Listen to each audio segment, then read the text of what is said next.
Hello friends, तो आज हम करते हैं गुप्त साम्राज्य का पार्ट 2 करते हैं। ठीक है, जिसमें हम ये पढ़ेंगे कि प्राचीन भारत का स्वर्ण युग किसको कहा जाता था, गुप्त काल को कहा जाता था। ठीक है, तो इससे पहले हमने गुप्त साम्राज्य के बारे में सारा डिटेल में पढ़ लिया था। ठीक है, इसके जो कौन कौन से प्रमुख शासक हुए पढ़े थे हमने। इसमें गुप्त का याद रखना। ठीक है, जो मेन है ना ये ही है सारे, इन सभी के बारे में याद रखना, चाहे थोड़ा याद रखना लेकिन अच्छे डिटेल में याद रखना है इनको। ठीक है, तो आज हम करते हैं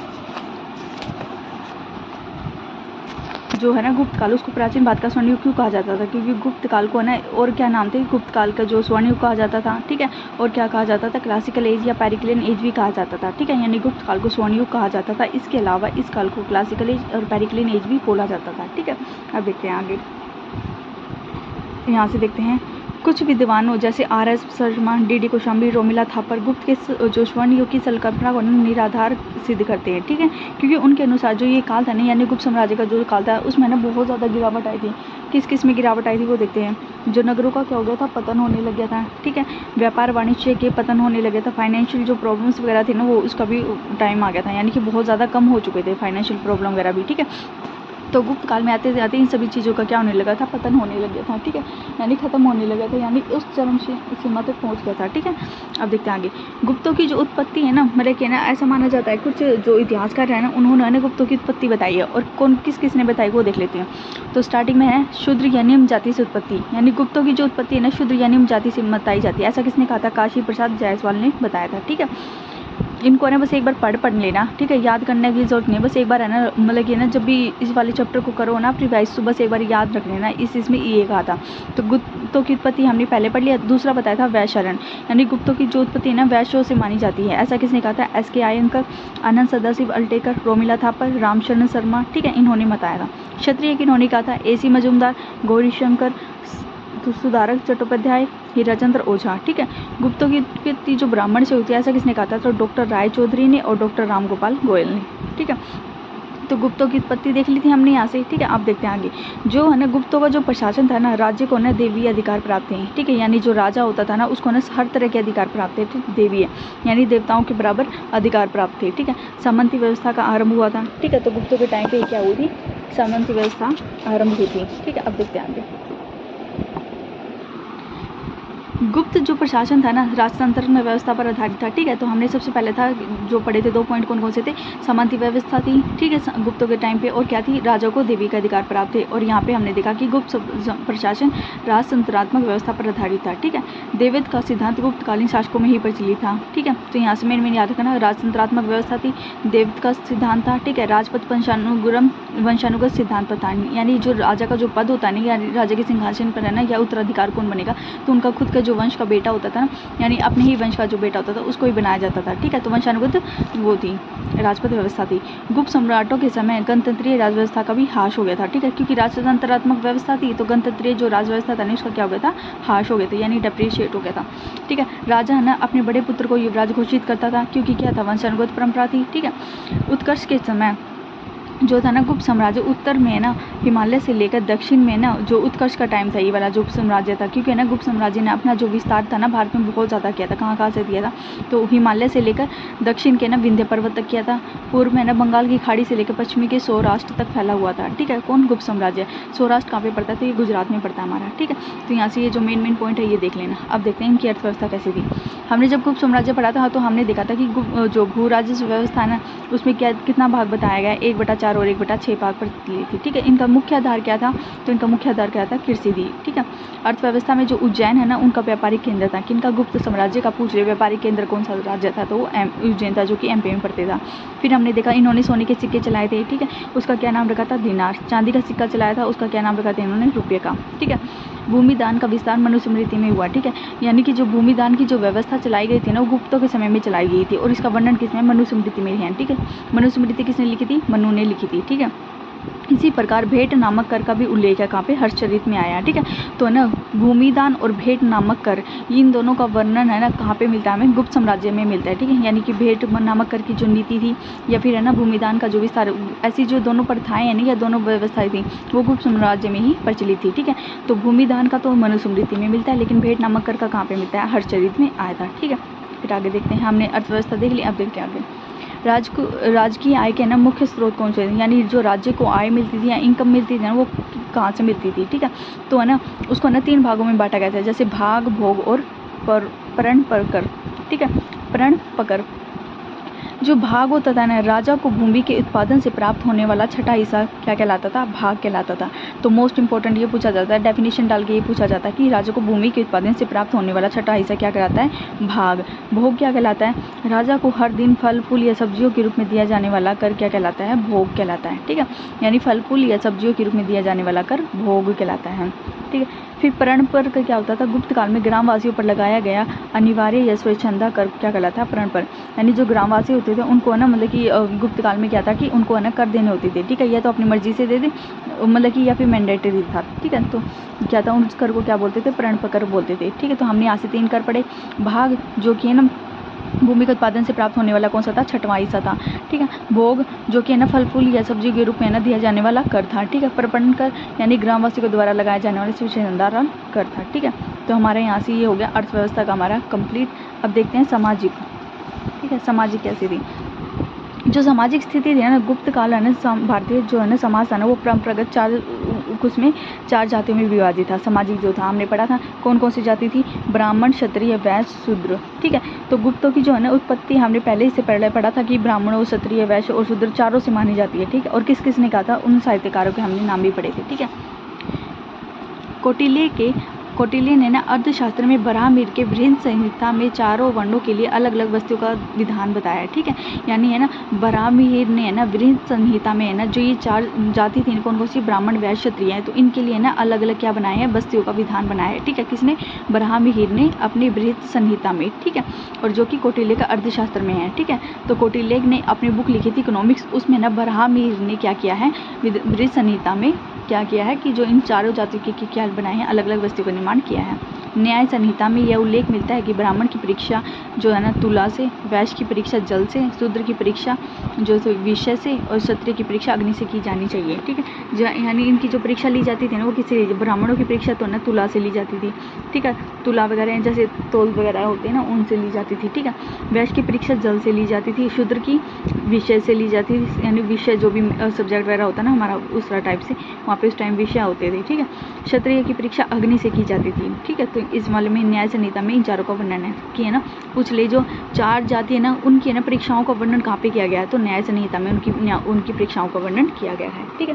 तो ये थे हमारे सामाजिक। अब देखते हैं आर्थिक स्थिति क्या है। वैष्णव शैव धर्म के अनुयायी थे कौन, जो गुप्त साम्राज्य हमने देखे थे वैष्णव धर्म की भी कुछ अनुयायी थी और कुछ शैव धर्म के भी अनुयायी थे, ठीक है। यज्ञ का स्थान उपासना ने ले लिया था, ठीक है। यज्ञों की जगह क्या करते थे, उपासना करते थे ये। गुप्त साम्राज्य को ब्राह्मण धर्म हिंदू धर्म के पुनरुत्थान का समय माना जाता है। यानी हमने देखा था ना मतलब कि उससे पहले मतलब कि जैसे बौद्ध धर्म देखा था हमने, ठीक है। फिर हमने उत्तर वैदिक काल के भी देखे थे सभी, ठीक है। तो उसमें हमने देखा कि वे ज़्यादातर क्या थे, जैन धर्म या बौद्ध धर्म को मानने वाले ज़्यादा थे, ठीक है। लेकिन हिंदू धर्म का सबसे ज़्यादा विकास है ना गुप्त साम्राज्य के टाइम पे ही हुआ था, ठीक है। मूर्ति पूजा हिंदू धर्म का क्या हो गया था, सामान्य लक्षण हो गया था। मंदिर निर्माण का आरंभ है ना गुप्तों से माना जाता है, यानी सबसे ज़्यादा जो हिंदू मंदिर बनाए गए थे या ना मतलब कि मंदिरों का निर्माण है ना गुप्त काल के टाइम पे हुआ था, ठीक है। जिसमें से पहला मंदिर कौन सा था, दशावतार मंदिर था, जो कि है ना देवगढ़ झांसी में पड़ता है, ठीक है। मोस्ट इंपॉर्टेंट क्वेश्चन है ये वाला कि है ना गुप्त साम्राज्य में पहला बनाया गया मंदिर कौन सा था, तो वो था कौन सा था, पहला मंदिर था दशावतार मंदिर था, देवगढ़ झांसी में पड़ता है, जो कि वैष्णव धर्म से संबंधित मंदिर है, ठीक है। मोस्ट इंपॉर्टेंट है, वैष्णव धर्म से संबंधित पहला मंदिर दशावतार कहाँ पे, झांसी में है, ठीक। और कहाँ पे, देवगढ़ में। विष्णु के 10 मुख्य अवतारों में से ब्रह्म जो अवतार था ना उसको ज़्यादा महत्व दिया जाता था, ठीक है। वैसे तो विष्णु भगवान के कितने अवतार थे, 10, लेकिन उसमें सबसे ज़्यादा जो है ना मतलब कि मंदिर बनाए जाते थे या फिर मतलब कि है ना सबसे ज़्यादा इंपॉर्टेंट है ना कौन से अवतार को माना जाता है, तो वराह अवतार को माना जाता था, ठीक है। अब देखते हैं आगे कला और स्थापत्य काल, ठीक है। आर्थिक हमने धार्मिक हमने देख लिया था। फिर अब देखते हैं कला या स्थापत्य का। प्राचीन काल में पहली बार मंदिरों के प्रमाण गुप्त काल में मिले थे। हमने देखा था कि गुप्त काल में सबसे ज़्यादा मंदिरों के प्रमाण मिले थे, सबसे ज़्यादा मंदिरों का विकास गुप्त काल में हुआ था। प्राचीन भारत में मंदिर निर्माण की 3 शैलियाँ चली थी, ठीक है। प्राचीन भारत में, क्योंकि प्राचीन भारत का स्वर्ण युग गुप्त काल को माना जाता है, तो उसमें 3 शैलियाँ कौन कौन सी विकसित थी, नागर शैली जो कि उत्तर भारत में थी, ठीक है, द्रविड़ जो कि दक्षिण में थी, बैसर शैली जो कि ना मतलब कि जो उस वाले एरिया का था ना शायद, एक बार देखते हैं जो यहाँ पे बता देंगे आगे, ठीक है। तो नागर उत्तर, द्रविड़ दक्षिण, और जो बैसर थे ना वो बीच वाले जो हिस्सा था ना मतलब कि उत्तर से लेकर दक्षिण के जो बीच का हिस्सा था वहाँ पे बैसर शैली यूज़ की जाती थी, ठीक है। नागर शैली पढ़ते हैं अब। यह है ना उत्तर भारत के मंदिरों की निर्माण की शैली थी, ठीक है। मोस्ट इंपॉर्टेंट है, यहाँ से जो भी मंदिर बताएंगे ना वो याद रखना, ठीक है। तो उत्तर भारत के मंदिरों की शैली कौन सी थी? नागर शैली थी, ठीक है। अब देखते हैं आगे कौन कौन से मंदिर है। खजुराहो का जो एमपी का मंदिर है ना, खजुराहो कहाँ पड़ते हैं? एमपी में। वहाँ का मंदिर है कौन मंदिर है जो चंदेल शासकों के द्वारा बनाया गया था, ठीक है। तो खजुराहो का मंदिर चंदेल शासकों ने बनवाया था, ठीक है। हिंदू प्लस जैन का पवित्र स्थान है, यानी हिंदू धर्म के भी और जैन धर्म दोनों को मिक्स करके इस पवित्र स्थान को बनाया गया था, ठीक है। तो पहला मंदिर पढ़ा हमने खजुराहो का मंदिर जो कि चंदेल शासकों ने बनवाया था, कहाँ पे है? एमपी में, ठीक है। कोणार्क का सूर्य मंदिर जो कि उड़ीसा में पड़ता है, ठीक है। पुरी का जगन्नाथ मंदिर भी उड़ीसा में। ये है ना सभी नागर शैली में बनाए गए हैं, ठीक है। तो मोस्ट इंपॉर्टेंट है, इनको 3 से 4 बार रिवाइज कर लेना, ठीक है। कि उत्तर शैली नागर शैली में बनाए बने कौन से मंदिर है ये पूछ ले। जैसे दिलवाड़ा का जैन मंदिर कौन सी शैली में बनाया गया? तो नागर शैली में बनाया गया, ठीक है। तो यहाँ से देख ले, पहला मंदिर पढ़ा खजुराहो का मंदिर, दूसरा पढ़ा कोणार्क का सूर्य मंदिर, पुरी का जगन्नाथ मंदिर, पुरी है ना उड़ीसा में है, ठीक है। देवगढ़ का दशावतार मंदिर जो कि हमने पढ़ा था पहला मंदिर था, ठीक है। तो ये रहा दशावतार वाला मंदिर, ठीक है। देवगढ़ झांसी में पड़ता है ये वाला, ठीक है। फिर पापनाथ तथा लाड़का का मंदिर, फिर दिलवाड़ा का जैन मंदिर जो कि माउंट आबू राजस्थान में पड़ता है, ठीक है। दिलवाड़ा का जो जैन मंदिर था वो किसने बनवाया था? सोलंकियों के द्वारा बनवाया गया था, ठीक है। तो यहाँ पे हमने नागर शैली के सारे मंदिर देखे, खजुराहो के मंदिर, कोणार्क का सूर्य मंदिर, पुरी का जगन्नाथ मंदिर, देवगढ़ का दशावतार, पापनाथ लाड़का मंदिर, दिलवाड़ा का जैन मंदिर जो कि सोलंकी शासकों ने बनवाया था, और खजुराहो वाला चंदेल शासकों के द्वारा बनवाया गया था। तो देखते हैं आगे।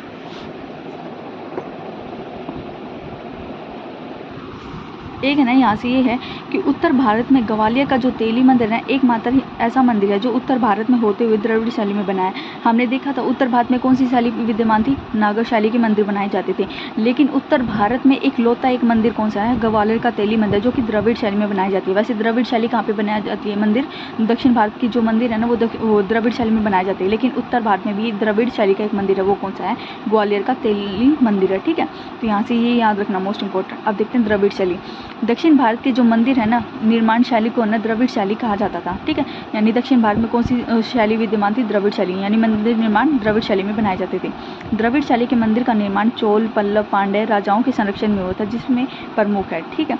यानी जो दक्षिण भारत का एरिया था ना, ज़्यादातर हमारा अगले जो हमारा अगला जो चैप्टर होगा ना उसमें हम पढ़ेंगे, ठीक है, चोल, पल्लव और पांडव के बारे में, ठीक है। तो वहाँ से कवर हो जाएगा, ठीक है। तो दक्षिण भारत के जो मंदिर के निर्माण की कलाएँ हैं ना वो द्रविड़ शैली में बनाई जाती थी। अब यहाँ पे मंदिर देख लेते कौन कौन से हैं।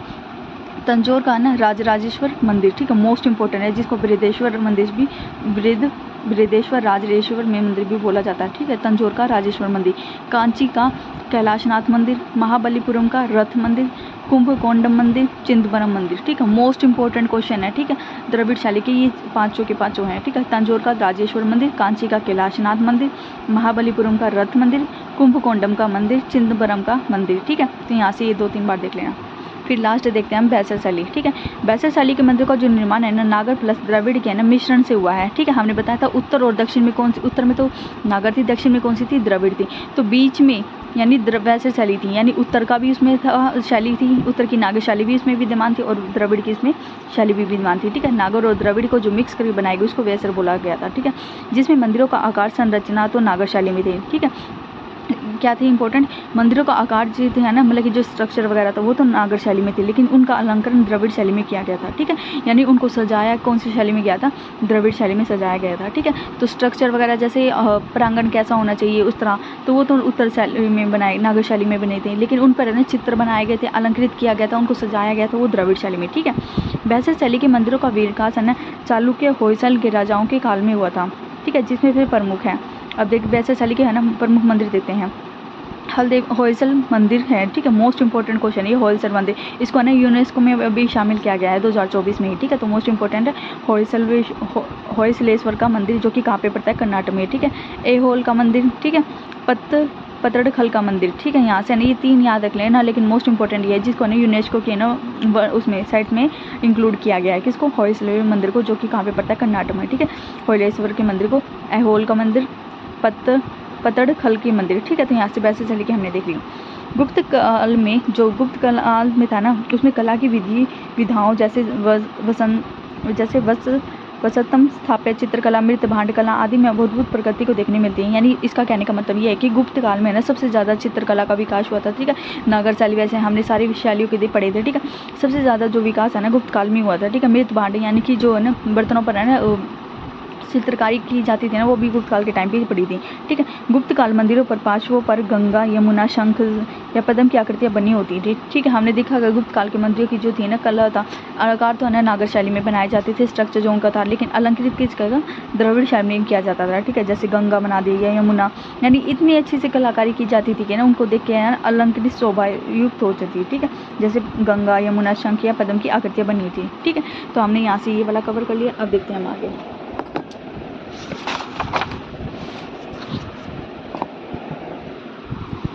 अब गुप्त काल के जो महत्वपूर्ण है ना मंदिर बच के थे ना वो देखते हैं। गुप्त काल में नागर शैली के अनेक मंदिरों का निर्माण हुआ था जो कि भिन्न है, ठीक है। नागर शैली में कौन कौन से रह गए वो देख रहे हैं। विष्णु मंदिर जो कि है ना जबलपुर एमपी में पड़ता है, ठीक है। विष्णु मंदिर, शिव मंदिर, पार्वती मंदिर, दशावतार मंदिर जो कि पहला था झांसी यूपी में पड़ता है, शिव मंदिर जो कि एमपी में, लक्ष्मण मंदिर यूपी में, ठीक है। तो यहाँ से ना एमपी के देखो, MP MP MP MP, UP के सिर्फ दो हैं, दशावतार और लक्ष्मण मंदिर, ठीक है। दशावतार और लक्ष्मण मंदिर यूपी के हैं, सिर्फ इतना याद रखना, दशावतार और लक्ष्मण मंदिर यूपी के हैं। शिव मंदिर है ना दो हैं, एक तो भूमरा में है और एक खो में है, ठीक है। तो शिव मंदिर, पार्वती मंदिर और विष्णु मंदिर कहाँ पे हम पढ़ते हैं, हमारे एमपी में पढ़ते हैं, ठीक है। तो यहाँ से बस इतना याद रखना। देवगढ़ का हमने देख लिया था। दशावतार मंदिर जो कि प्राचीन भारत का पहला मंदिर था जिसमें पहली बार शिखर का प्रयोग हुआ था, यानी मंदिर के ऊपर है ना शिखर बनाने की जो परंपरा है ना दशावतार मंदिर के बाद ही चालू हुई थी, ठीक है। पहली बार जो शिखर है ना मंदिर के ऊपर जैसे गुम्बद से बना देते हैं, ठीक है, छोटी सी टाइप मतलब कि पैनी सी टाइप जो शिखर बनते हैं ना उनको, ठीक। तो दशावतार मंदिर में यूज़ हुआ था। अब गुप्त काल में जो कवि हुए थे ना वो देख लेते हैं। गुप्त काल के जो मोस्ट इंपॉर्टेंट कवि हैं वो थे कालिदास, विशाखादत्त, भारवी, शूद्रक, दंडिन, वात्स्यायन, विष्णु शर्मा, ब्रह्मगुप्त, अमर सिंह, आर्यभट्ट, सिंधसेन, दिवाकर, राजेश्वर, बरहामिहिर, ठीक है। और कौन सा, कामंदक और भरत मुनि भी, ठीक है। तो मोस्ट इंपॉर्टेंट वाले हैं जो ये हैं, ठीक है। इनकी देख लेते हैं, बस एक बार है ना पढ़ लेते हैं, बाद में आप खुद कर लेना, ठीक है। कालिदास की क्या थी, अभिज्ञान शाकुंतलम, मालविकाग्निमित्रम, कुमार संभव, रघुवंश, मेघदूत, ऋतुसंहार, विक्रमो वर्षीय, ठीक है। ये गुप्त कालिदास की क्या थी, रचनाएं थी। विशाखदत्त की कौन सी मुद्रा राक्षस पूछी जाती है वैसे तो, ठीक है, लेकिन देवी चंद्रगुप्तम भी किसकी है, विशाखदत्त की है। भारवी की एक ही याद करना, मोस्ट इंपॉर्टेंट है ये भारवी की, किरातार्जुनीयम, ठीक है। शूद्र की भी मोस्ट इंपॉर्टेंट है, मिर्च कटिकम, ठीक है। दंडीन के ना ये वाली पूछी जाती है 10 कुमार चरित, ठीक है। तो दंडीन के ना यहाँ से ज़्यादा क्वेश्चन पूछा जाता है, ठीक है। कार्तिकेय दर्श भी इन्हीं की है, दंडीन की, ठीक है। 10 कुमार 10 आ रहा है, देखो दोनों 10-10 आ रहा है, तो 10-10 दंडीन, ठीक है। वात्स्यायन की कामसूत्र मोस्ट इंपॉर्टेंट, विष्णु शर्मा की पंचतंत्र, ठीक है। वात्स्यायन की कौन सी है, कामसूत्र, विष्णु की पंचतंत्र, ब्रह्मगुप्त की ब्रह्म के नाम से ये तो ब्रह्म सिद्धांत, तो इसको याद हो जाएगा। अमर सिंह की अमर के से है अमरकोट, ठीक है। आर्यभट्ट की आर्यभट्टियम, दक्ष गीतिका, सूर्य सिद्धांत, ठीक है। अब देखो यहाँ पे दक्ष गीतिका आ गया तो 10 के नाम से इसको मत कर देना, ठीक है। गीत आ जाए 10 गीत आ जाए तो आर्यभट्ट, ठीक है। और सूर्य सिद्धांत आर्यभट्ट ने, और ब्रह्म सिद्धांत ब्रह्मगुप्त ने, ठीक है। सिंधसेन जो दिवाकर है उनकी क्या थी, न्यायावतार थी, ठीक है। राजेश्वर की है ना काव्य मीमांसा ना पूछी गई थी CHSL के एग्जाम में, राजेश्वर की जो कौन थी, काव्य मीमांसा, ठीक है। बरहामिहिर की चंद्रमा, सूर्य व पृथ्वी की स्थितियों के बारे में बताया था, किसने, बरहामिहिर ने बताया था, ठीक है। चंद्रमा, पृथ्वी और सूर्य की जो गति थी ना, जैसे जब सूर्य है ना चंद्रमा है ना जब है ना मतलब कि चंद्रमा और पृथ्वी के बीच में जब सूर्य आ जाता है ना, मतलब कि इन तीनों के बीच में ना सिर्फ है ना दो ही है ना वो बनती हैं, क्या, एक तो है ना पूर्णिमा और एक अमावस्या, ठीक है। तो पूर्णिमा या चंद्र ग्रहण या सूर्य ग्रहण है ना कब लगता है, तो उसके बारे में है ना किसने बताया था, बरहामिहिर ने बताया था, ठीक है। ये CHSL के एग्जाम में पूछे गए तो इसको साइड में लिख दिया, ठीक है। नीतिसार किसकी है, कामंदन की है। नाट्य शास्त्र किसके, भरत मुनि की है, ठीक है। तो ये साइड में लिख दिया, मोस्ट इंपॉर्टेंट को याद रखना, ठीक है। कभी बाई चांस फिर दोबारा आगे पूछे, नीतिसार कामंदन की, नाट्य शास्त्र भरत मुनि की, ठीक है। तो हमने यहाँ से कालिदास के देखे, विशाखादत्त की मुद्रा राक्षस, भारवी की किराता नूरजनियम, शूद्र की मिर्च कटिकम, दंडिन की 10 कुमार चरितम, कार्तिकेय दर्श भी, ठीक है। वात्स्यायन की कामसूत्र, विष्णु शर्मा की पंचतंत्र, विष्णु शर्मा की पंचतंत्र ना बहुत बार पूछा जाता है, ठीक है। फिर हमने देखा था ब्रह्मगुप्त के नाम से ब्रह्म सिद्धांत, अमर सिंह के नाम से अमरकोट, आर्यभट्टम की आर्यभट्टम भी है, और दश गीतिका सूर्य सिद्धांत, ठीक है। और सिंह जो सिंधसेन दिवाकर उनकी न्यायावतार, राजेश्वर की काव्य मीमांसा, बरहामिहिर की सूर्य पृथ्वी और चंद्रमा की जो स्थिति थी ना, जैसे सूर्य ग्रहण या चंद्र ग्रहण के समय, उनके बारे में किसने बनाया था, बरहामिहिर ने। फिर हमने देखा नीतिसार किसकी थी, कामंदन की, और नाट्यशास्त्र भरत मुनि की, ठीक है। अब देखते हैं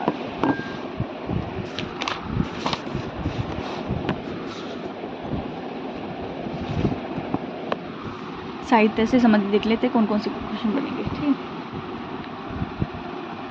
गुप्त काल की जो भाषा थी ना, राज की भाषा संस्कृत थी, ठीक है। हमने देखा था राज की भाषा कौन सी थी, संस्कृत थी, लेकिन जो इनकी लिपि थी वो कौन सी थी, ब्राह्मी लिपि थी, ठीक है। गुप्त काल को संस्कृत साहित्य का स्वर्ण युग भी माना जाता है, ठीक है। वार्नेट के अनुसार प्राचीन भारत के साहित्य में, इतिहास में गुप्त काल का वह महत्व है जो यूनान के इतिहास में पेरिक्लियन युग का था, ठीक है।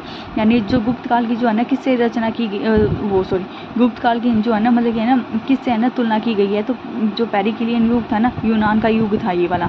यूनान की जो हिस्ट्री थे ना उसका युग कौन सा था, पेरिक्लियन था। यानी पेरिक्लियन का जो युग था ना उस टाइम भी क्या था कि है ना संस्कृत साहित्य का सबसे ज़्यादा वो हुआ था, यानी उस टाइम की जो उनकी लैंग्वेज थे ना उसका सब वर्ण युग था, और हमारी इंडिया में गुप्त काल का, ठीक है। तो ये गुप्त काल की है ना जो तुलना है ना किससे की गई है, पेरिक्लियन युग से की गई है, ठीक है। स्मिथ ने गुप्त काल की जो तुलना है ना ब्रिटिश इतिहास के एलिजाबेथन या स्टुअर्ट के कालों से की है, ठीक है। तो यहाँ से है ना मोस्ट इंपॉर्टेंट है, गुप्त काल की है ना पेरिक्लियन से तुलना किसने की थी, बार्नेट ने की थी, ठीक है। और है ना गुप्त काल की है ना एलिजाबेथन या फिर स्टुअर्ट के कालों से किसने की थी, स्मिथ ने की थी, ठीक है। तो यहाँ से दो ये याद रखना। सबसे प्राचीनतम जो स्मृति है ना मनुस्मृति में है, यानी गुप्त काल की जितनी भी जितनी भी है ना भाषा है या फिर सामाजिक आर्थिक या फिर साहित्य, उन सभी का वर्णन है किस में मिलता है, हमें मनुस्मृति में मिलता है। महाकाव्य रामायण महाभारत को अंतिम रूप दिया गया था, ठीक है। पुराणों का अंतिम संकलन किया गया था किसके, गुप्त काल के समय में। स्मृति साहित्य को अंतिम रूप दिया गया और इस काल में नारद स्मृति, बृहस्पति स्मृति, याज्ञवल्क्य स्मृति, कात्यायन स्मृति की रचना की गई।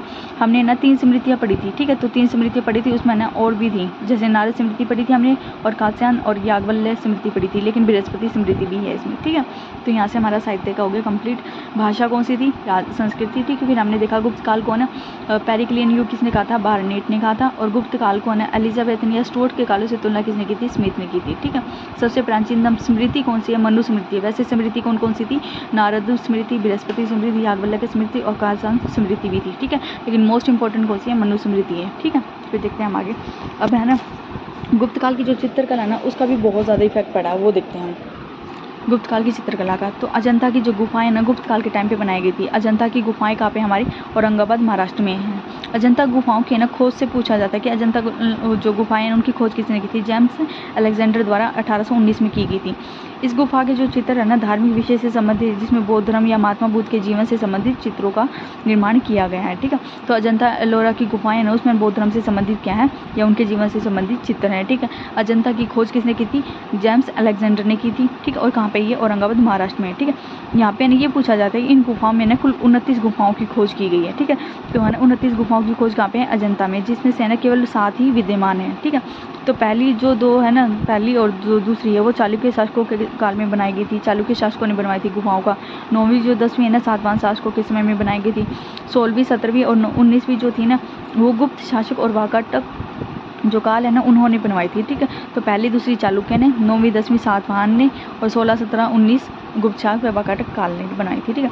एक यहाँ से ये था कि गुप्त जो गुफा संख्या 16 है ना उसमें ना मरनासन राजकुमारी के चित्र मिलते हैं, ठीक है। तो हम पूछ ले मरनासन राजकुमारी के ना चित्र कौन सी गुफा से मिलते हैं, जो गुफा संख्या 16 से है, ठीक है। जबकि 17 से है ना उसको ना चित्रशाला बोला जाता है क्योंकि इसमें सबसे अधिक चित्र मिलते हैं, ठीक है।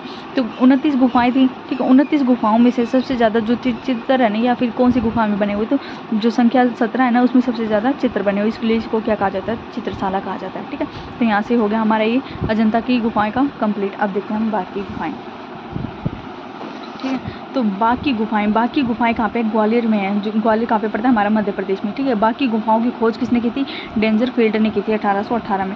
इनकी ना डेट ज़रूर याद रख लेना, ठीक है। पहले बाकी गुफाओं की खोज हुई थी, फिर उसके बाद हुई थी अजंता की गुफाओं की खोज 1819 में, ठीक है। तो बाकी गुफाएं कहाँ पे, हमारी ग्वालियर मध्य प्रदेश में। इन गुफाओं के जो चित्र हैं मनुष्य के लौकिक जीवन से संबंधित है, ठीक है।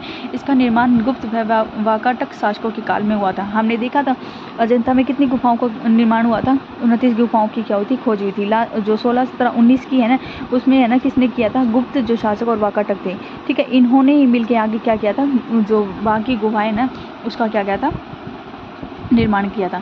इसमें कुल 9 गुफाओं की खोज की गई है जो सभी 9 गुफाओं में प्रसिद्ध है, ठीक है। गुफाओं में प्रसिद्ध चित्र या नृत्य या गायन का भी चित्र मिलता है, ठीक है। तो यहाँ से बस इतना याद रखना कि ग्वालियर MP में है। बाकी गुफाएं खोज किसने की थी, डेंजरफील्ड ने 1818 में, ठीक है।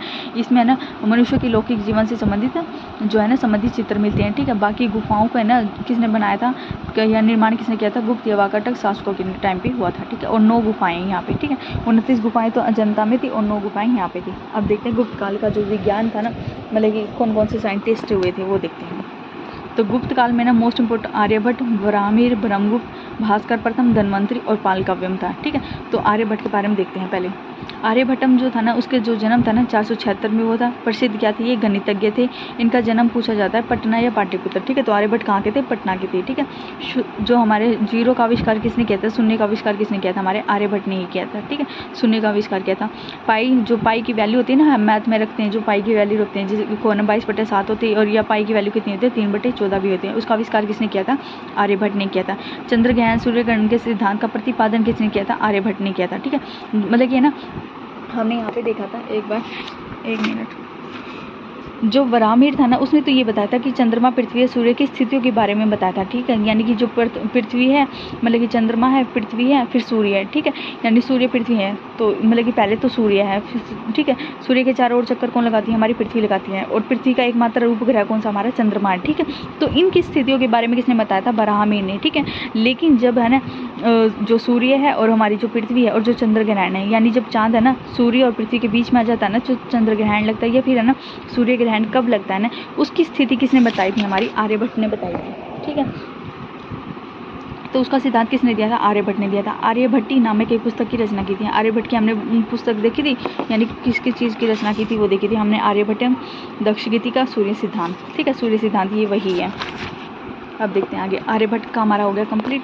ठीक है, यहाँ से बस ये याद रखना कि इनका जो जन्म है पटना में हुआ था, जो प्रसिद्ध गणितज्ञ है। ठीक है, मैथमेटिक्स और शून्य का आविष्कार किया इन्होंने। ठीक है, π/7 की वैल्यू दी, सूर्य ग्रहण, चंद्र ग्रहण के बारे में बताया। ठीक है, फिर इनकी रचना दी। अब वराहमिहिर प्रसिद्ध गणितज्ञ व ज्योतिष भी थे। हमने देखा ना, ये ज्योतिष भी थे, क्योंकि इन्होंने क्या बताया था, जो चंद्र, पृथ्वी और जो चंद्रमा, पृथ्वी और जो सूर्य, उनकी स्थितियों के बारे में किसने बताया था, वराहमिहिर ने। ठीक है, ज्योतिष क्षेत्र में रोमक सिद्धांत या पोली सिद्धांत अपनाया था। ठीक है, तो पूछ ले, ज्योतिष क्षेत्र में सबसे पहले रोमक सिद्धांत या ना पोली सिद्धांत किसने दिया था, वराहमिहिर ने दिया था। ठीक है, फिर हमने इनकी ना बुक्स देखी थी, पंथ सिद्धांति का बृहत संहिता, बृहत जातक या लघु जातक।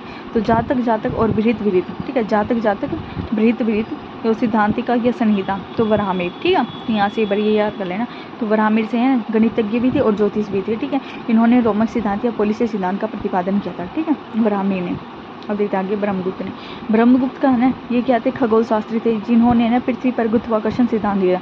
ठीक है, तो मोस्ट इंपॉर्टेंट है कि पृथ्वी पर है ना गुरुत्वाकर्षण, यानी जो ग्रेविटेशनल जो थ्योरी थी ना, वो किसने दी थी, तो हमारी ब्रह्मगुप्त ने दी थी। ठीक है, तो ये आज तक कभी भी नहीं पूछा गया है, तो आगे पूछ सकते हैं। ठीक है, क्योंकि हमें इसके बारे में बिल्कुल भी नहीं पता था कि ग्रेविटेशनल किसने दिया था। तो ग्रेविटेशनल जो सिद्धांत था ना, वो किसने दिया था, ब्रह्मगुप्त ने दिया था। ठीक है, इसलिए इसको ब्रह्म सिद्धांतिका भी कहा जाता है। ठीक है, तो गुरुत्वाकर्षण सिद्धांत का अन्य नाम क्या है, ब्रह्म सिद्धांतिका, क्योंकि किसने दिया था, ब्रह्मगुप्त ने दिया था। ठीक है,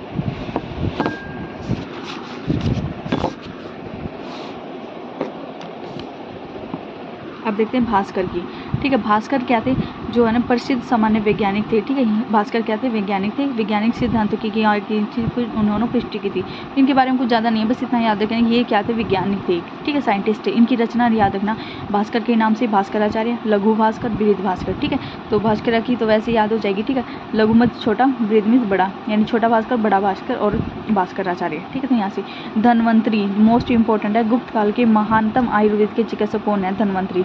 इनका नाम है ना बहुत बार पूछा जाता है। चिकित्सक है ना, जो है ना वो आयुर्वेद के ना चिकित्सक कौन है, तो वो कौन, हमारे इकलौते धन्वंतरि है। ठीक है, पालकाव्य क्या थे, पालकाव्य यानी क्या थे, पशु चिकित्सक थे, यानी पशु का इलाज करने वाले जो डॉक्टर कौन थे, पालकाव्य थे। ठीक है, पैसे पशु चिकित्सक, पैसे पालकाव्य। इन्होंने ना हास्यायुर्वेद नामक ग्रंथ की रचना की थी। ठीक है, इनकी है ना रचना से है ना या आ सकता है क्वेश्चन कि है ना हास्य युर्वेद, यानी नए नए ग्रंथ आ रहे हैं। ठीक है, हमें जिसके बारे में ना आज तक हमने सुना भी नहीं है। ठीक है, तो ऐसे ग्रंथ आ रहे हैं, तो ये ज़रूर याद रख लेना। ठीक है, तो शेषसल या सीजल के एग्जाम में ये बहुत ज़्यादा पूछे जाते हैं। ठीक है, ऐसे पूछे जाते हैं, बुक्स वगैरह पूछी जाती है, रचना या ग्रंथ पूछे जाते हैं जो हमें पता भी नहीं होता। ठीक है, एनसीईआरटी से उठाए गए हैं ये डाटा सारे। ठीक है, हास्यायुर्वेद किसने लिखी है, पालकाव्य ने लिखी है। ठीक है, बाघभट्ट है ना शल्य चिकित्सक थे, और नागार्जुन क्या थे, रसायन शास्त्री थे। ठीक है, तो नागार्जुन के बारे में हम बहुत बार सुनते थे, ये क्या थे, रसायन शास्त्री थे। ठीक है, तो यहाँ से हमारा हो गया कंप्लीट। भास्कर थे, वैज्ञानिक थे, इनकी 3 बुक पढ़ी थी, रचना पढ़ी थी, भास्कराचार्य, लघु भास्कर, बृहद भास्कर। धन्वंतरि की जो थे ना आयुर्वेद के महान चिकित्सकार थे, पालकाव्य पशु के थे, बाघभट्ट शल्य चिकित्सक, नागार्जुन रसायन शास्त्री थे। ठीक है, तो ये हो गया हमारा पूरा कंप्लीट। एक बार है ना दोबारा देख लेते हैं।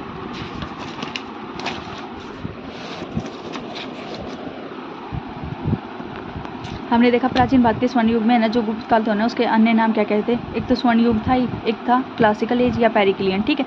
फिर हमने देखा था कि ना गुप्त काल की उत्पत्ति कैसी कैसी शूद्र, वैश्य, क्षत्रिय, ब्राह्मण इन चारों से मानी जाती है, ठीक है। जो इन्होंने बताई थी ना उन सभी के नाम है, बस शूद्र वाले के एक ही नाम है जो वो याद रखना, काशी प्रसाद जायसवाल, ठीक है। रोमिला थापर का भी नाम है, इन्होंने क्या कहा था, तो वैश्य से संबंधित है। फिर हमने देखा जो इनका प्रशासन था ना, इनको कई तरह के देवी के अधिकार प्राप्त थे, ठीक है। सामंती व्यवस्था आरंभ थी। और हाँ एक बात और याद रखना, इन्हीं के टाइम पे है ना सती प्रथा, जो सती प्रथा या बाल विवाह ना किसके टाइम पे प्रचलित थी, तो गुप्त काल के टाइम पे ही प्रचलित थी, ठीक है। यहाँ पे ये रहा, गुप्त काल में ही सती प्रथा या बाल विवाह का प्रथम उल्लेख भी मिलता है, ठीक है। तो सती प्रथा का वाले में हमने देखा जैसे था, सती प्रथा वाले में कौन सा था, जो एरन अभिलेख था ना भानुगुप्त के द्वारा लिखा गया था उसमें था, ठीक है। फिर हमने देखा तो गुप्त प्रशासन में ना जो गुप्त साम्राज्य का जो प्रशासन थे ना उसमें क्या क्या व्यवस्थाएं प्रचलित थी, राजतंत्रात्मक था, देवत्व का सिद्धांत था, ठीक है। जो राजपद था ना, जो राजा का जो पद था वो वंशानुगत था, ठीक है। गणतंत्रीय राज व्यवस्था था उसको हटा दिया गया था, ठीक है। फिर हमने देखा इनका जो है ना राज्य विस्तार था ना वो कहाँ से कहाँ तक था, तो उत्तर से के हिमालय से लेकर दक्षिण के विंध्य पर्वत तक था, और पूर्व में बंगाल की खाड़ी से लेकर पश्चिम के सौराष्ट्र तक था, ठीक है। फिर हमने देखा अर्थव्यवस्था इनकी कैसी थी, इनका जो मुख्य धातु क्या था, कृषि था, कर कितना था 1/4 या 1/6 था, ठीक है। इनका जो व्यापारिक केंद्र कौन सा था, इंपॉर्टेंट, उज्जैन था। स्वर्ण सिक्के का नाम दिनार, चांदी सिक्के का नाम रुपए का, ठीक है। भूमि दान का जो विस्तार है ना मनुष्य वृत्ति में मिलता है, और भेंट नामक कर का हर्षचरित में था, ठीक है। फिर हमने देखा जो राज्य की इनकम थी ना वो 3 तरह से आती थी, कहाँ से, भाग, भोग या प्रकरण। भाग जो था ना वो ना भूमि का जो उत्पादन था ना उसका 6वां हिस्सा भाग था, ठीक है। भोग जो राजों को हर दिन फल या सब्जियों के रूप में दिया जाने वाला कर भोग। प्रकरण जो ग्रामवासियों के द्वारा दिया जाता था, ठीक है। फिर हमने देखा इनकी जो सामाजिक स्थिति थी ना, यानी कि जो गुप्त कालों की सामाजिक थी या कितने भागों में बटी हुई थी, 4 भागों में, ब्राह्मण, क्षत्रिय, वैश्य, शूद्र, ठीक है। इन चारों के बारे में ना ब्राह्मी ने ना अपनी बुक जो है ना बृहद संहिता उसमें ना 4 बस्तियों का अलग अलग वर्णन किया गया है, ठीक है। तो उन 4 बस्तियों में किन किन का है, ब्राह्मण अलग है, क्षत्रिय अलग, वैश्य अलग, शूद्र अलग, ठीक है। ठीक है, तो यहाँ से देख लेते हैं ब्राह्मी ने क्या किया था बृहद संहिता में, ठीक है। ये दिख नहीं रहा होगा तो ये है बृहद संहिता, ठीक है। ब्राह्मी ने बृहद संहिता में इनका वर्णन किया है, ठीक है। और हाँ जो जाति बनाई गई थी ना 4, ब्राह्मण, क्षत्रिय, वैश्य या शूद्र, तो उन्हीं के लिए ना उनकी जो परीक्षाओं का वर्णन किसमें है, न्याय संहिता में है, ठीक है। तो ये हो गया हमारा सामाजिक स्थिति। हमने सामाजिक स्थिति में 4 जातियों के बारे में पढ़ा, ठीक है। उनका वर्णन कहाँ कहाँ है, बृहद संहिता में और न्याय संहिता में, ठीक है। फिर धार्मिक स्थिति देखते हैं हम, ठीक है। धार्मिक जो स्थिति थी इनकी बहुत ज़्यादा अच्छी थी, हिंदू धर्म को ज़्यादा मानते थे, या हिंदू धर्म का सबसे ज़्यादा विकास का हुआ था गुप्त काल के टाइम पे ही हुआ था, ठीक है। इनका जो था ना मूर्ति पूजा हिंदू धर्म का सबसे ज़्यादा, यानी ये मूर्ति पूजा करते थे, ठीक है। और इन्होंने ना यज्ञ छोड़ के क्या की थी, उपासना की थी, यानी पूजा पाठ वगैरह चालू कर दिए थे, ठीक है। और क्या था इनका जो सबसे पहला मंदिर था ना, प्राचीन भारत का पहला मंदिर, पूछे प्राचीन भारत का, ठीक है। ऐसे नहीं कि पूरे भारत का पहला मंदिर, वो तो फिर गलत हो जाएगा, ठीक है। तो प्राचीन भारत का जो है ना, प्राचीन भारत जो कि हमारे गुप्त काल के टाइम पे माना जाता है, उसका जो पहला मंदिर कौन था, दशावतार का था, ठीक है। कहाँ पे, देवगढ़ झांसी में, ठीक है। और कौन से धर्म से था, वैष्णव धर्म से, ठीक है। विष्णु के 10 अवतारों में सबसे मेन इंपॉर्टेंट किसको दिया गया था, वराह अवतार को, ठीक है। फिर हमने ना कला में देखी थी 3 तरह की शैलियाँ विद्यमान थी, नागर शैली, द्रविड़ शैली, वैष्णव। नागर शैली उत्तर में, ठीक है। उसके मंदिर कौन कौन से थे, खजुराहो के मंदिर, कोणार्क का मंदिर, पुरी का जगन्नाथ मंदिर, देवगढ़ का दशावतार, पापनाथ लाड़का, दिलवाड़ा का जैन मंदिर, ठीक है। तो खजुराहो के मंदिर तो चंदेल ने बनवाए थे, और दिलवाड़ा का जैन मंदिर सोलंकी शासकों के द्वारा बनाए गए थे, ठीक है। फिर हमने देखा था ना, फिर हमारा ये था कि जो है ना ग्वालियर का जो तेली मंदिर है ना, एकमात्र है ना ऐसा मंदिर है जो कि द्रविड़ शैली में बना है, लेकिन कहाँ पे है, उत्तर भारत में है, ठीक है। तो उत्तर भारत में होते द्रविड़ शैली में एक बनने वाला मंदिर कौन सा, हमारा ग्वालियर का तेली मंदिर है, ठीक है। फिर हमने द्रविड़ शैली का देखा जो कि कहाँ पे थी, दक्षिण भारत में थी, ठीक है। यानी जो चोल पल्लव पांड्य है उन्हीं के टाइम पे द्रविड़ शैली का ज़्यादा विकास हुआ था, ठीक है। फिर हमने इसके मंदिर देखे थे, तंजौर का राजेश्वर मंदिर जिसको बृहद राजेश्वर भी बोला जाता है, कांची का कैलाशनाथ मंदिर, महाबलीपुरम का रथ मंदिर, कुंभकोंडम मंदिर और चिदंबरम मंदिर, ठीक है। फिर हमने देखे थे बैसर शैली, द्रविड़ और जो नागर शैली थे ना उन दोनों को मिला के बैसर शैली का यूज़ किया गया था, यानी ऊपर तो है ना नागर, नीचे दक्षिण और बीच में बैसर, इन दोनों का मिक्सचर, किसका, नागर का और द्रविड़ का, ठीक है। फिर हमने देखे जो मंदिरों का स्ट्रक्चर है ना वो तो नागर शैली में ले लिया गया था, ठीक है, क्योंकि मिक्स थी, मतलब कि जो भी मंदिर बनाए जाते थे ना मिक्स, नागर और द्रविड़ को जब मिक्स कर दिया तो वैसर शैली बन गई, ठीक है। तो स्ट्रक्चर तो है ना नागर शैली से लिया गया है, लेकिन उनको सजाना या अलंकरण करना द्रविड़ शैली में हुआ था, ठीक है। वैसर शैली का निर्माण, जो मंदिरों का विकास है ना सबसे ज़्यादा किसके काल में होता, तो चालुक्य या होयसल राजाओं के टाइम पे होता। फिर यहाँ पे हमने सिर्फ 3 मंदिर पढ़े थे, होयलेश्वर मंदिर जो कि मोस्ट इंपॉर्टेंट है, यूनेस्को की साइड में शामिल किया गया है इसको, ठीक है। अमूर्त धरोहर में शायद, वो मैं देख के बता दूंगी बाद में, ठीक है। तो होयसल मंदिर जो कि कर्नाटक में है, ठीक है। ऐहोल का मंदिर है और पत्थरखड़ का मंदिर, ठीक है। फिर हमने देखा गुप्त काल की जो मंदिर है ना उस पर है ना गंगा यमुना शंखिया इनकी आकृतियाँ भी बनी हुई थी, ठीक है। ये हो गई हमारे कला या शैली का। फिर हमने देखा कि जो मोस्ट इंपॉर्टेंट जो मंदिर रह गए थे ना गुप्त काल के नागरशाली के, वो देखे थे हमने। वो कौन कौन से थे? विष्णु का मंदिर था, ठीक है। तो यहाँ से हमने ऐसे याद रखना है, दशावतार का मंदिर और लक्ष्मण मंदिर कहाँ पे? हमारे यूपी में है, ठीक है। दशावतार का लक्ष्मण मंदिर यूपी में। बाकी जितने भी मंदिर आ जाए ना तो एमपी डाल देना, क्योंकि सबसे ज़्यादा नागरशाली के जो मंदिर है ना वहीं पे बने थे, कहाँ पे? एमपी में, ठीक है। क्योंकि हमारा उत्तर साइड एरिया हो गया वो, ठीक है। तो यहाँ से यही करा था हमने। फिर हमने कवि पढ़े थे, कालिदास की हमने सारी रचनाएं पढ़नी है, ठीक है, एक भी नहीं छोड़नी। विज्ञान शाकुंतलम, मालविका अग्निमित्रम, कुमार संभव, रघुवंश, मेघदूत, ऋतु संहार, विक्रमोर्वशीय, ठीक है। फिर विशाखा दत्त की है ना मुद्रा राक्षस मोस्ट इंपॉर्टेंट है, और देवी चंद्र गुप्तम। भारवी की किरातार्जुनियम, ये है ना मोस्ट इंपॉर्टेंट है, ये वाले प्लीज़ एक बार है ना इसको चाहे 2 या 3 बार कर लिख लेना, ठीक है। भारवी की किरातार्जुनियम, शूद्र की मृच्छकटिकम, दंडिन की 10 कुमार चरित्र, ठीक है, और कार्तिया 10, वात्स्यायन की कामसूत्र, विष्णु शर्मा की पंचतंत्र, ब्रह्मगुप्त की ब्रह्मगुप्त के नाम से ब्रह्म सिद्धांत, ठीक है। अमर सिंह की अमरकोट, आर्यभट्टम की आर्यभट्टम, दक्ष गीता सूर्य सिद्धांत यानी सूर्यग्रहणी है ना जो है ना। आगे ब्राह्मीण की थी ना चंद्रमा पृथ्वी या सूर्य की स्थितियों के बारे में तो ब्राह्मीण ने बताया था, लेकिन है ना सूर्य ग्रहण या चंद्र ग्रहण कब लगता है ना वो उसके बारे में सिद्धांत देने वाले कौन थे? हमारे आर्यभट्ट थे, ठीक है। आर्यभट्ट ने ही जीरो की खोज की थी, वो हम आगे पढ़ लेंगे, ठीक है। फिर सिद्धि सेन दिवाकर जो कि नए अवतार थे, ठीक है। राजेश्वर की काम्य मीमांसा, नीतिसार की कामंदन और नाट्यशास्त्र की भरत मुनि, ठीक है। फिर हमने ना साहित्य देखा था, इनका जो साहित्य था ना कौन सी भाषा में लिखी गई थी? ज़्यादातर साहित्य संस्कृत में लिखी गई थी, ठीक है। और गुप्त काल का जो साहित्य है ना उसकी जो तुलना है ना वो किससे की गई है? जो पेरिक्लियन युग है ना यूनान का, उससे की गई है। ऐसा किसने कहा था? बार्नेट ने कहा था, ठीक है, बार्नेट ने कहा था। और गुप्त काल की है ना ब्रिटिश के जो होते हैं ना इतिहासकार एलिजाबेथिन या स्टुअर्ट के कालों से किसने किया? स्मिथ ने किया, ठीक है। फिर हमने देखा कि है ना गुप्त काल में सबसे प्राचीन स्मृति कौन थी? मनु स्मृति थी, ठीक है। वैसे अन्य भी थी, कौन सी? नारद स्मृति, बृहस्पति स्मृति, याज्ञवल्क्य स्मृति या काश्यायन स्मृति, ठीक है। लेकिन मोस्ट इंपॉर्टेंट प्राचीन वाली कौन सी थी? मनु स्मृति थी, ठीक है। फिर हमने गुप्त काल में चित्रकला देखा, अजंता एलोरा की गुफाएं कहाँ पे हैं? औरंगाबाद महाराष्ट्र में है। खोज किसने की थी? जेम्स अलेक्जेंडर ने की थी 1819 में, ठीक है। इसमें 29 गुफाओं का वर्णन किया गया है, ठीक है। और जो अजंता की गुफाएं ना बौद्ध धर्म से संबंधित है, मोस्ट इंपॉर्टेंट है कि बौद्ध धर्म से संबंधित है ना कौन सी गुफाएं हैं? तो अजंता की है, ठीक है। फिर हमने देखा था पहली दूसरी का तो चालुक्य शासकों के टाइम पे हुआ था निर्माण, 9वीं 10वीं का सातवाहन शासकों के समय में, 16 17 18 का, 16 17 19 का गुप्त शासक वाकाटक में, ठीक है। और जो संख्या 16 है ना वो है ना मन्नासन है ना राजकुमारी के चित्र हैं, ठीक है। संख्या 16 जो गुफा नंबर संख्या 16 है उसमें क्या है? मन्नासन राजकुमारी के चित्र है। और संख्या जो 17 है ना उसको क्या कहा जाता है? चित्रशाला, क्योंकि सबसे ज़्यादा चित्र उसी में है। फिर हमने देखा था बाकी गुफाएं जो कि कहाँ पे? हमारे ग्वालियर मध्य प्रदेश में है। इसकी खोज किसने की? डेंजरफील्ड ने की थी 1818 में, ठीक है। मनुष्य के जो लौकिक जीवन है ना उन्हीं के बारे में संबंधित कौन सी है? बाकी गुफाएं, ठीक है। निर्माण किसने किया था? वाकाटक और शासक व गुप्त शासकों के टाइम पे हुआ था। इसमें सिर्फ 9 ही गुफाएं हैं, ठीक है। फिर हमने इनके गुप्त काल में जो साइंटिस्ट हुए थे उन सभी के बारे में पढ़ा, जैसे आर्यभट्ट गणितज्ञ थे, जीरो की खोज की थी, पाई की खोज की थी, चंद्रग्रहण सूर्य सिद्धांत के बारे में दिए थे, और इनकी रचना याद रख लेना। वराहमिहिर के बारे में हमें ये याद रखना कि रोमक सिद्धांत या पुलिस सिद्धांत का निर्माण किसने करवाया? सिद्धांत दिया था वराहमिहिर ने, ठीक है। ये भी गणितज्ञ थे और ज्योतिष शास्त्र भी थे, ठीक है। इनकी है ना बुक याद रखना, पंच सिद्धांतिका, विहित संहिता, बृहत जातक या लघु जातक, ठीक है। जातक और है ना क्या? जातक और संहिता बृहद, ठीक है। बृहद संहिता या जातक, तो 3 याद रखना है, संहिता बृहद, मतलब कि ना याद करने की ट्रिक बता रही हूँ। बृहद संहिता कहीं भी आ जाए ना और जातक आ जाए, ठीक है, बृहद संहिता या जातक, तो वो डाल देना कहाँ पे? वराहमिहिर में, ठीक है। तो पंच सिद्धांतिका, बृहद संहिता, बृहद जातक, लघु जातक, ठीक है। फिर ब्रह्मगुप्त के बारे में इतना याद रखा, इन्होंने क्या किया था? ग्रेविटेशन थ्योरी दी थी, ठीक है, गुरुत्वाकर्षण सिद्धांत दिया था, और इन्हीं के नाम पर क्या है उसका अन्य जो नाम है, मतलब कि इस सिद्धांत का प्रतिपादन किया इसने, ब्रह्म सिद्धांत नामक पुस्तक भी लिखी थी, ठीक है।